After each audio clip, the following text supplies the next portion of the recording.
It's okay. You can trust me. Does trust mean I get to eat? Snow bites the bus terminal. It's okay. Lucas, just another You can tired trust me. traveler, spots a boy with a Does trust dented mean I lunch get to eat? pail, boots unlaced, eyes fixed on the timetable. I can't go home without supper money.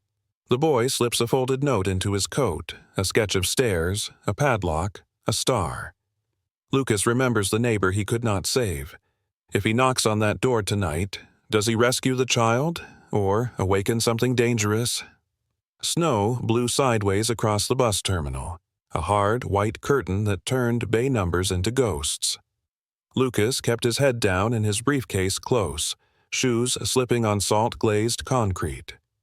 The wind carried diesel breath and the rasp of metal doors. He had flown since dawn, pitched through 2 cities, then landed here, the last stop before home where no one was waiting with lights on. Cut through the bays, reach the garage, get warm. That was the plan. He wouldn't have seen the boy if not for the stillness. Everything else moved. Drivers shouted, luggage rattled, a bus sighed.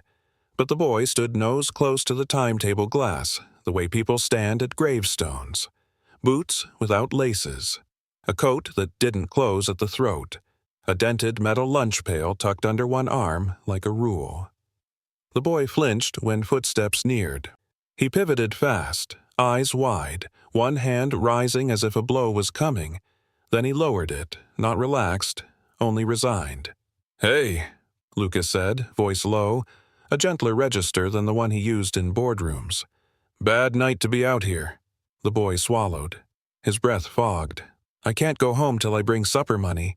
The words were flat, practiced, like a rule he had learned by repetition. They didn't sound like a child's words. They sounded like someone else's voice, pressed into a small mouth. "What's your name?" Lucas asked. The boy looked past him, down the long lane of buses, counting anchors. He did not answer. "I'm Lucas," he said. "I'm heading inside for a minute. Cocoa, warm air. We can stand near the door. You can keep your eye on the timetable." The boy shifted the pail. It was an old kind, hammered tin with a black handle, the paint rubbed to gray at the edges. On the lid, there was a faint square of sticky residue, the pale outline of a sticker long peeled away, a shape that might have been a star once. He held it tighter, as if it had rules in it too. "I'm not asking questions," Lucas said. "Not yet." A bus blasted its horn. The boy jolted. Lucas took a half-step back, palms open to the cold. He recognized the posture, the way kids at company holiday drives sometimes stood at the edges, ready to flee if attention came too fast. Money mattered, but it wasn't the currency that would work here. "How much is supper money?" he asked, softer still. The boy's eyes flicked to the cafe door down the concourse where tired travelers drifted in and out, shaking snow from collars. He made a fist and opened it, counting invisibly on his palm. "Enough for bread," he said. And the other stuff." "What other stuff?" "You have to pay for everything you touch," he recited, careful, like spelling a word. Lucas's mouth tasted of copper. The old memory of a winter breath he'd tried to forget. He had walked past need before, like everyone does on long days when kindness feels like one more task. But something in the boy's rule voice halted him. Some echo of a hallway siren from years ago, a door he arrived at too late. He felt the old snow inside his chest, the kind that doesn't melt. "Okay," he said. "Then let's make sure we touch only what we can pay for. I'll handle the paying." The boy shook his head. "It can't be stealing." "It won't be," Lucas said. "You'll stand at the counter with me. We'll tell them what we're doing. We'll get a receipt." He tipped his briefcase open and lifted his wallet enough for the boy to see the cards, the folded bills. "No tricks." The boy studied his face, the way small animals study open hands. He looked at the timetable again, memorizing departures he would never take. The air around him felt thin, as if he had been breathing shallow too long. 5 minutes, the boy said. "I have to see this board from here." 5 minutes, Lucas agreed. They moved together toward the cafe doors. The warm air pushed back like a tide, bringing the smell of coffee and melted snow and grilled bread. Inside, a radio hummed from somewhere behind the pastry case, the low comfort of a voice that didn't ask for anything. Lucas kept space between them, not hurting, not leading too far, just near enough that the boy could follow without being pulled. At the threshold, the boy hesitated. He rubbed the ridge of the pail with his thumb, as if checking that it was still there, still dented in the same places. He glanced at Lucas's tie, peeking from his coat, red against navy, and then at the wall clock, tracking time like a dock worker. "What's your name?" Lucas tried again. "Miles," he said, barely more than a breath. Then, louder, as if making it true, "Miles." "Okay, Miles," Lucas said. "Cocoa first. We'll keep our eyes on the door, and when you're warm, you can tell me how much bread costs." Miles nodded once, quick and decisive, like a man signing a contract he didn't choose but understood. He stepped inside, and the door swung shut on the howl.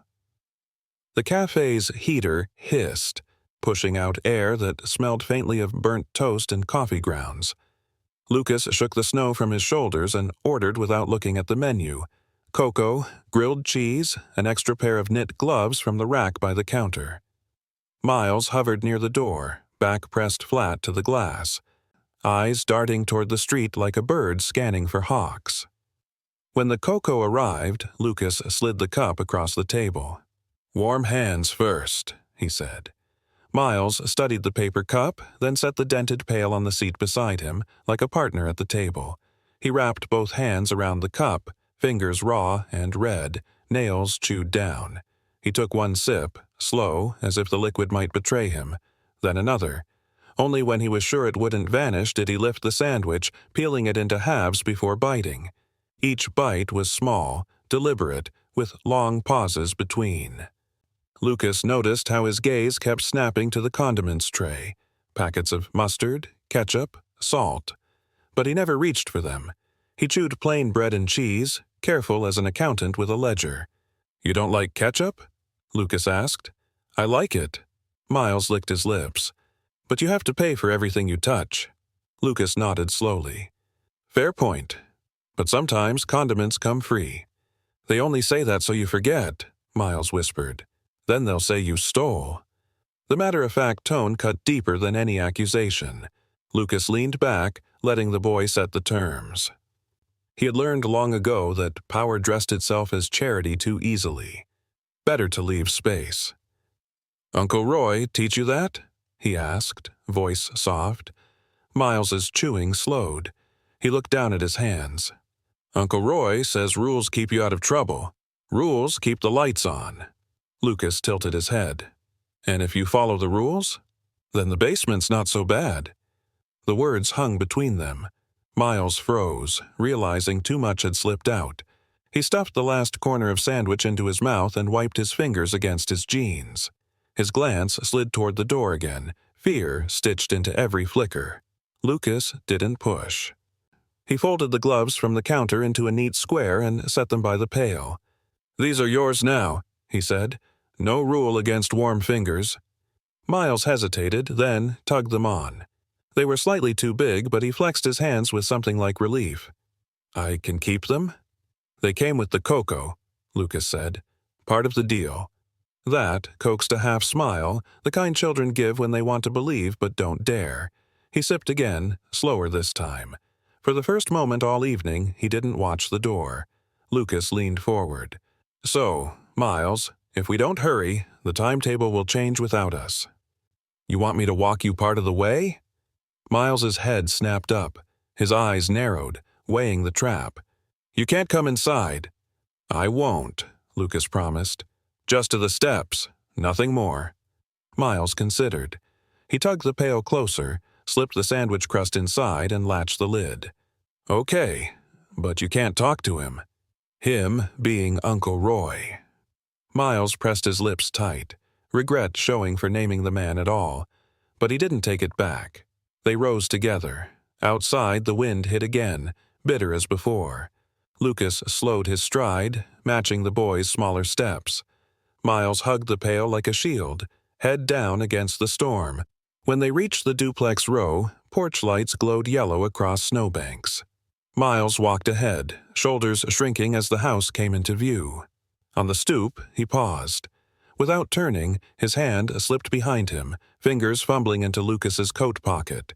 Something small pressed against fabric, a folded square of paper, crumpled soft at the edges. Then his hand withdrew, quick as a magician's. The door swung open before Lucas could react. A man filled the frame, broad shoulders, wide grin, eyes too bright.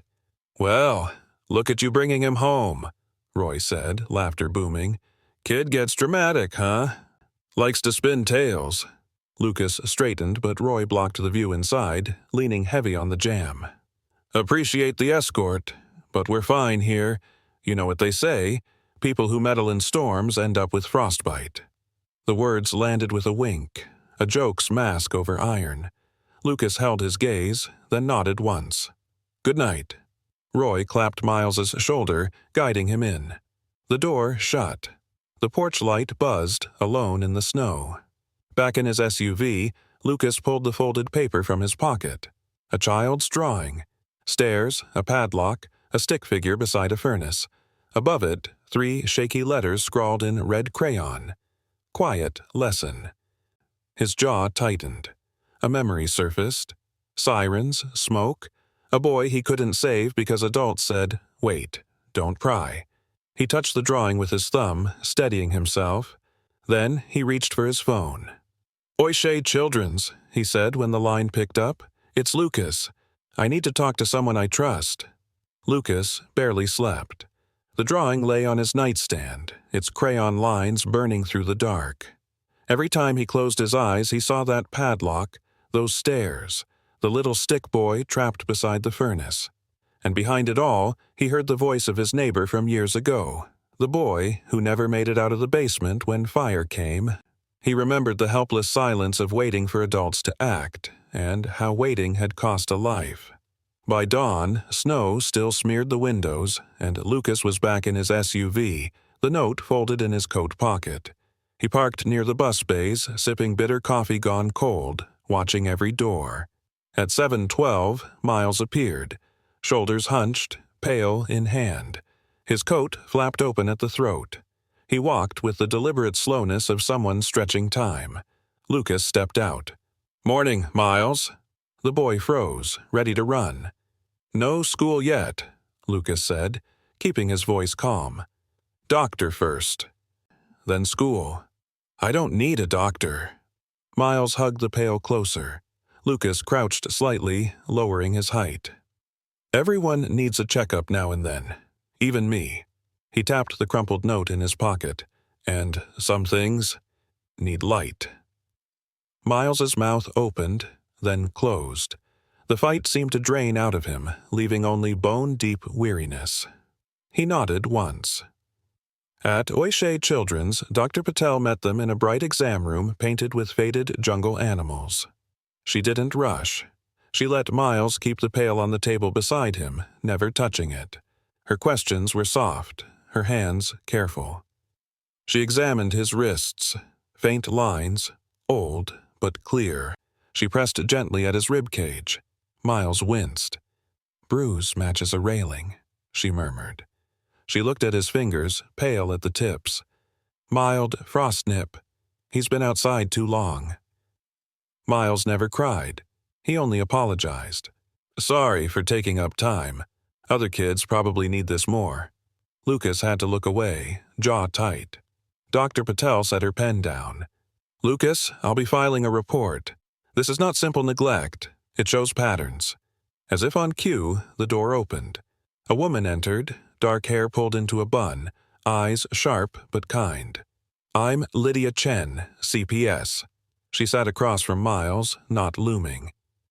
"I heard you've had some rough nights." Miles stared at his lap.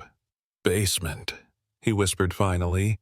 "When I don't bring enough, he fixes things with yelling." Lydia didn't flinch. She just nodded slowly, letting silence carry weight. Then she looked at Lucas. "We can place him in emergency protection, But if you're willing, Mr. Hale, you could serve as a temporary kin-like placement. It helps with stability." Lucas didn't hesitate. "Yes." Miles looked up, startled, searching Lucas's face for a trick. "You'll still see Uncle Roy," Lydia explained carefully, "supervised.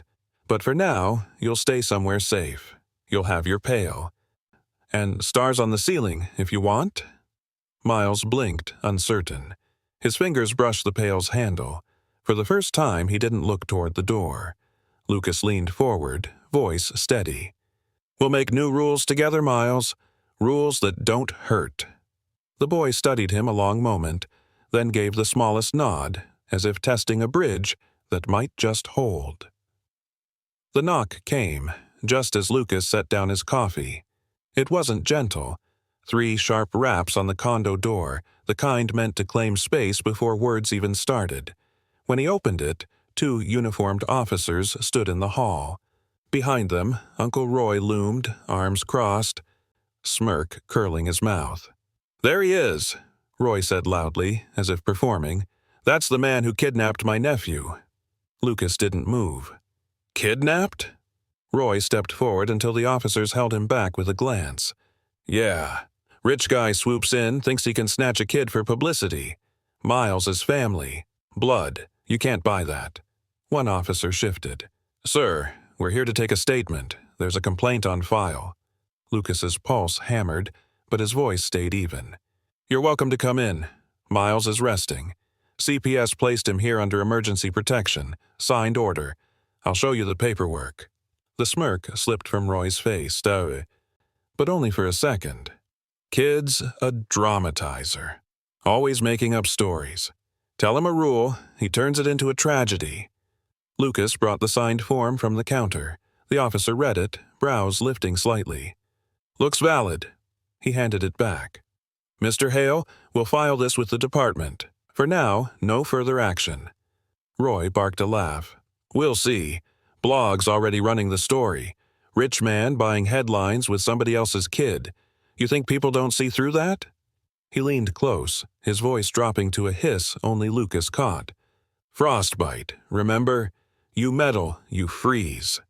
The officers guided him away. Lucas shut the door, hands tight on the knob. By evening, his phone buzzed with alerts. Headlines.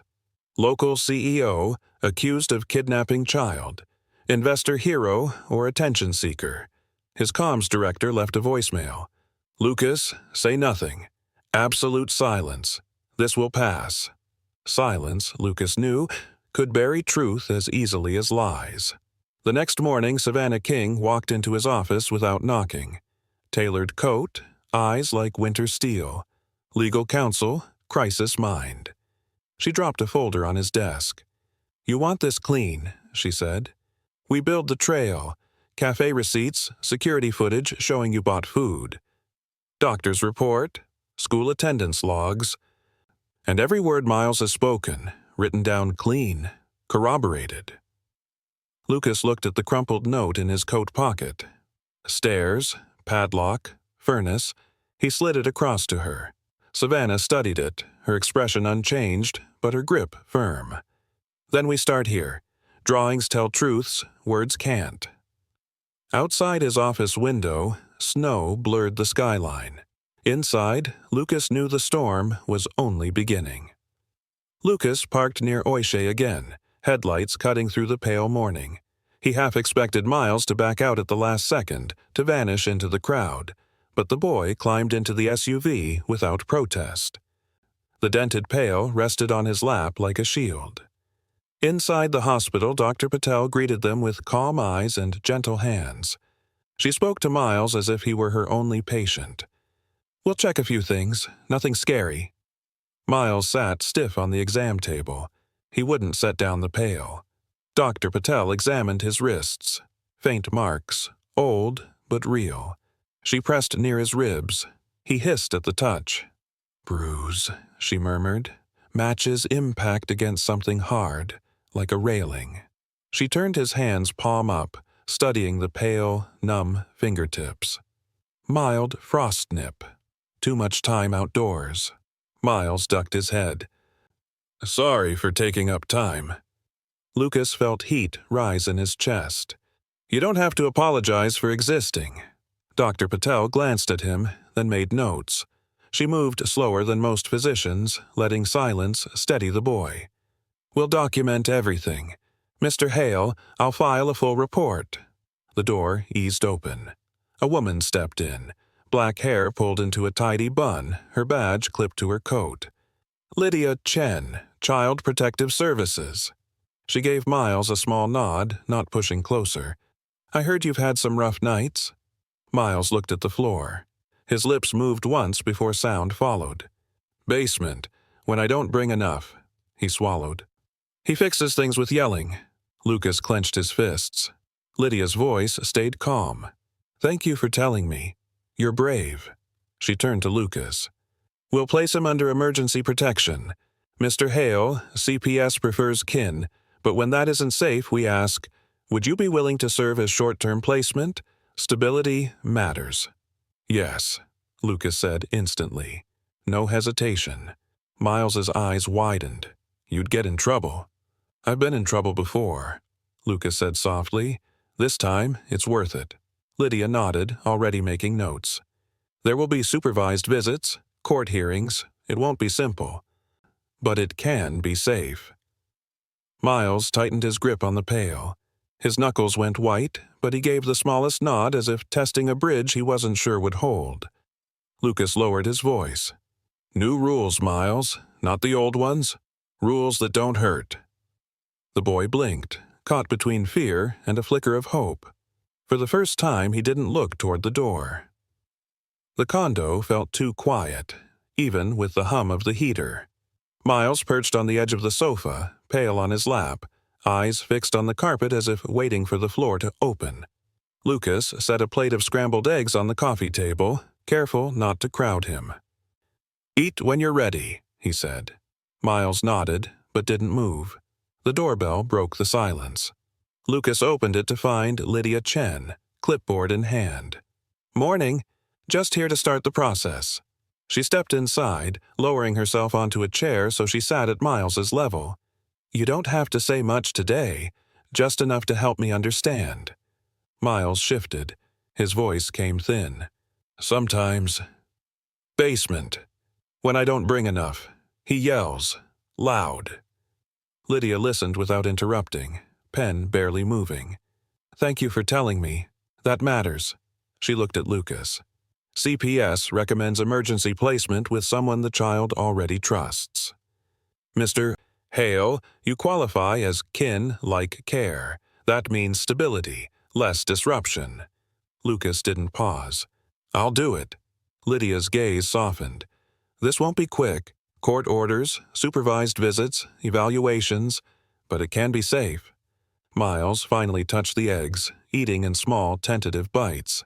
After a while, he whispered, Uncle Roy's gonna be mad. Lucas crouched near him, voice steady. He doesn't get to make the rules anymore. That night, when Lucas checked on him, Miles was curled on top of the covers, pale clutched against his chest. His eyes opened halfway. You'll still be here? I'll be here, Lucas said. All night? For the first time, Miles let the pail slip to the side. His breathing evened out, a child's rhythm at last. The storm broke in the ugliest way, through headlines. Local CEO under fire. Child snatch or hero move. Investor Hale questioned in custody drama. Lucas scrolled through the feeds in silence, the glow of his phone painting tired lines across his face. At the kitchen table, Miles traced circles on his pail with one finger, too quiet, as if he understood the noise outside belonged to him, too. A hard knock rattled the door. Lucas opened it to two officers and Uncle Roy, who was smiling like a man on stage. There, Roy said, loud enough for neighbors to hear. That's him. Rich guy kidnaps a kid for headlines. Lucas handed over the CPS placement form. The officers glanced at it, then back at Roy. Paperwork checks out. No charges tonight. Roy's grin faltered but didn't fall. He leaned close enough for Lucas to smell his aftershave. Public loves a scandal. Let's see how your investors like frostbite. The door shut on his words, but the echo stayed. By afternoon, Lucas's comms director called. "Don't speak to anyone. No interviews, no statements. Let the noise pass." Silence wasn't enough. Lucas knew it. That evening, Savannah King arrived, crisp coat still dusted with snow. She set a file on the counter. "If Roy's playing theater, we play receipts. Cafe surveillance showing you bought food. Doctor's notes, attendance logs. We stitch the record tight." Lucas slid the crumpled drawing across to her. Stairs, padlock, furnace. She studied it without comment, then tucked it into a sleeve. "This isn't about winning headlines," she said. "It's about truth on paper. Build the trail. Let the judge follow it." Miles peeked from the hallway, eyes wide, hearing more than he should. Lucas crouched beside him. "You're not a headline," he whispered. "You're a boy, and we're not letting anyone forget that." Savannah wasted no time. She mapped out tasks across Lucas's kitchen table, neat rows of Post-its like a battle plan. Receipts, surveillance, medical records, school reports, and witnesses. Every piece matters. Neighbors were first. Mrs. Turner, who lived 2 doors down from Roy, clutched her robe tighter when Savannah asked. "I heard it," she admitted. "Metal latch, late at night, like someone shutting a cage." Her voice shook. "Didn't think it was my place to interfere." The landlord came next, sliding his phone across the table. Text messages glowed. Roy asking for repairs to basement lock. Photos of a hasp, fresh screws shining in dim light. Dr. Patel's report was thorough. Wrist marks, frost nip, bruised rib. Lydia's affidavit documented every word Miles whispered, careful and steady. That evening, while Savannah organized files, Miles tugged at Lucas's sleeve. "Got something." From his pail, he pulled another folded paper, smaller than the first. He pressed it into Lucas's hand. It was a sketch of a ceiling with a single star taped to it. Beneath, a stick figure lay on a bed, smiling faintly. Miles's shaky handwriting read, "If there's a star, I don't forget it's up." Lucas felt his throat tighten. He knelt beside Miles. "You'll have stars every night." Miles searched his face as if measuring the promise. "Even if it costs too much?" "Especially then," Lucas said. "Some things you don't measure in money." Savannah glanced at the drawing before sliding it into the evidence folder. But Lucas knew it was more than evidence. It was hope in crayon, fragile and bright. Family Court was colder than the January air outside. Fluorescent lights buzzed overhead, casting sharp angles across oak benches. Lucas sat beside Savannah at the petitioner's table, the file stacked neatly between them. Across the aisle, Roy adjusted his tie, eyes glinting with false outrage. Judge O'Rourke entered, robe trailing, voice firm.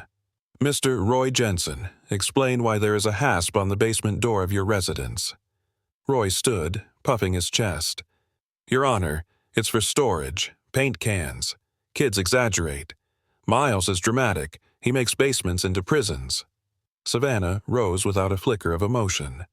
"We submit photographs from the landlord, repair receipts, and Dr. Patel's medical report. We also have cafe surveillance proving Mr. Hale purchased food for Miles that night, and testimony from a neighbor who heard the latch in use." The judge flipped through the photos. Fresh screws, reinforced metal. "This is not storage security, this is confinement." Roy sputtered, waving his hands. "He's my nephew. Blood. This man, this rich stranger, just wants to parade him for sympathy." Lucas remained quiet, eyes steady on the boy seated near the guardian ad litem. Miles fidgeted, the dented pail on his lap. When the judge glanced at him, Miles whispered so softly the bailiff leaned in to hear. "Basement was when I didn't bring enough." O'Rourke's gaze hardened. "Temporary custody is awarded to Mr. Hale. Mr. Jensen, you are restricted to supervised visitation pending further investigation." The gavel cracked once, decisive. Roy cursed under his breath. Savannah gathered the papers with practiced calm, sliding the file shut. Lucas exhaled, tension breaking from his shoulders. Miles clutched the pail tighter, but leaned just slightly toward him, as though the court's walls had shifted the ground beneath his feet. Lucas turned the guest room into something new. The walls, once bare now, glowed with a constellation projector that splashed soft stars across the ceiling. A rug softened the floor, and a small bookshelf held paperbacks at kid height. When Miles stepped inside, his eyes widened. He placed his pail carefully on the nightstand, then crouched to line up the toy freight cars Lucas had picked up from the port gift shop. "You like trains?" Lucas asked. Miles nodded. "They don't get lost. Tracks always show the way." Lucas crouched beside him. "That's true, even in the dark." Later, when the lights dimmed, Miles lay on the bed staring at the glowing ceiling. "Stars stay?" he asked, voice small. "Every night," Lucas promised. He switched on the projector, its hum filling the silence. Miles reached for the pail, then hesitated. For the first time, he didn't pull it against his chest. He let it rest by the lamp, his hand only grazing the handle. His eyelids grew heavy, his breathing slower. Lucas watched from the doorway, remembering the crayon sketch of the star taped above a stick-figure bed. In this room, the stars would never be paper. They would always shine. Miles whispered before drifting off, "Don't let it change." Lucas's throat tightened. "It won't," he said. "Not here." That night, with a sky of projected constellations above him, the boy finally slept without fear pressing against his ribs. Snow melted into slush along the library steps, and the air smelled faintly of wet paper from the return bins. Lucas carried a stack of books while Miles clutched a library card with his name printed neatly across it. It was the first card he'd ever owned. Then a voice cracked the air. "Miles!" Roy stood at the edge of the park, his coat collar high, anger sharpening his face. The court order had been clear, supervised visits only. Yet here he was, closing the distance fast. Miles froze, the card slipping from his fingers. His lips moved without sound. Then he whispered one word. "Basement." Lucas stepped between them, placing the books down. "This isn't your ground, Roy." Roy sneered. "You think a piece of paper stops me? He's mine. Blood runs thicker than whatever you're trying to buy." People gathered, phones raised, filming. Lucas kept his voice steady. "Stay back. Police are on their way." Roy lunged a step closer. Miles crumpled behind Lucas, shaking so hard his teeth chattered. Sirens wailed before fists could fly. Officers pulled Roy back, his voice echoing. "This isn't over!" Cameras caught every word. At home, the boy broke. Sobs ripped out of him, raw and unstoppable. Lucas knelt, letting Miles bury his face against his chest. "It's not pain," Miles choked. "It's the fear. If he takes me back, the stars go away." Lucas held him tighter. "No one is taking the stars from you. Not now, not ever." The video of Roy's outburst spread fast. Clips on local news, strangers arguing online. Lucas ignored it all. His focus stayed on Miles, who curled small on the couch, projector stars glowing faintly on the ceiling even in daylight. That evening, Lucas met Lydia and Savannah in his office. "The boy needs more than protection," Lydia said. "He needs change that lasts." Savannah folded her hands. "Then we turn fear into policy. You have resources. Use them without becoming the face." The next week, shipments moved through Lucas's logistics network, boxes labeled warm starts. Inside, thermal socks, gloves, hand warmers, LED lights, transit cards. They flowed to libraries, shelters, schools. Kids who once hid from winter found small pieces of safety. Lucas also funded basement safety inspections for older rentals, partnering quietly with city housing authorities. His name stayed off the press releases. Lydia stood in front of cameras instead, with local nonprofits at her side. At night, Miles helped unpack sample kits at the condo. He slipped a pair of socks over his hands, laughing for the first time in weeks. "They're warm stars, too," he said, wiggling his fingers. Lucas smiled. That's exactly what they are. The dented pail still sat by his bed, but Miles no longer clutched it while sleeping. Instead, he tapped the projector on himself, waiting for the stars to glow. Change was happening, not just in policy, but in the small, steady ways a boy began to believe the world might not always hurt. The courthouse felt heavier this time, as if every echo carried the weight of weeks lived in shadows and stars. Lucas sat with Savannah, her files stacked like bricks of truth. Across the aisle, Roy leaned close to his lawyer, whispering hard, rehearsed lines. Judge O'Rourke called the room to order. "We are here to determine permanency." Dr. Patel testified first, calm and clinical. "The wrist scars are consistent with restraints. The rib bruise matched a fall against a railing. The frost nip was from prolonged exposure. These injuries could not be explained by play." Lydia followed, her voice steady. "Miles disclosed confinement in the basement when he failed to bring home money. His statements were consistent across multiple interviews." Roy's attorney countered, voice rising. "Strict but loving discipline. No harm intended. Children dramatize." Savannah stood. "Then explain the landlord's photos of a newly installed lock, the texts requesting repairs, and the neighbor's testimony about hearing it latch at night." She laid each piece down like clockwork, methodical and undeniable. Finally, the judge turned to Miles. "Do you want to say anything, son?" Miles clutched his dented pail.